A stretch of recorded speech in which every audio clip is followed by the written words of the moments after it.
Dr. Chao, amazing coincidence on Sunday. Raiders quarterback Derek Carr and Titans quarterback Marcus Mariota suffer injuries. Fortunately, not as severe as the injuries they suffered on the same day last season. Different injury this time, and certainly better prognosis, but you know, they both have the same occupational hazard, right? Yeah, mobile quarterbacks, okay? Quarterbacks in the NFL.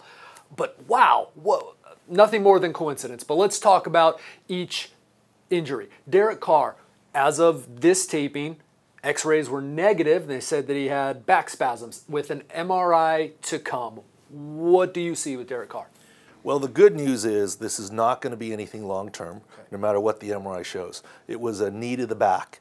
It's possible that the MRI, which is more sensitive than the X-ray, might show a small avulsion fracture, a transverse process fracture. It's going to show a contusion and some swelling. Certainly we hope there's nothing with his kidneys or internal organs.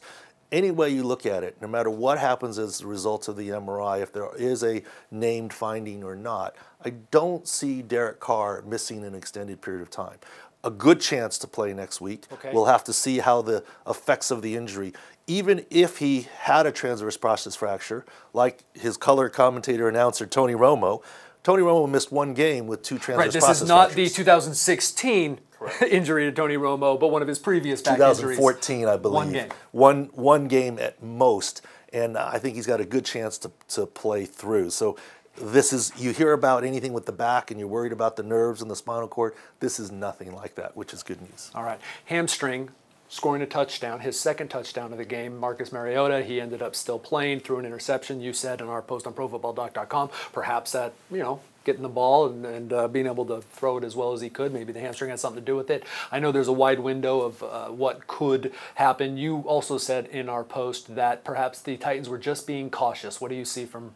Well, it was confirmed it was the 2-yard touchdown run, and if you watch that video closely, he kind of trips himself up, and the dive wasn't to get to the end zone. The dive was because he injured his hamstring and he was falling down. He just had the presence of mind to put the ball out. Sure, a very heady player there, and he tried to play through it, and he threw a pick. And after the game, his head coach said that the hamstring likely had something to do with it, because if you don't have a stable base to throw from and step into your throws, your accuracy is affected. Is there anything that you, as someone who's been on the sideline and has made these calls, can deduce in terms of the severity? They kept him out. Perhaps it was precautionary.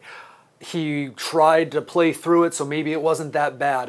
Am I grasping here? Well, there's no question that you have to see how the injury does the next day and how the swelling does. But I don't see this being anything certainly surgical, and I don't see it being severe. You're certainly hoping it to be mild as opposed to moderate, and the Titans have said day-to-day. We know coach speak, day-to-day might mean week to week. We know that. But I think he's got a reasonable chance to play this coming week, and if not, certainly the week after.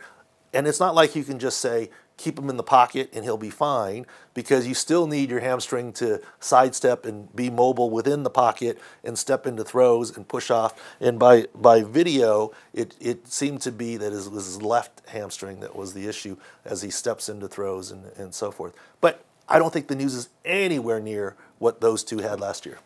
We'll update you on both Derek Carr and Marcus Mariota, ProFootballDoc.com.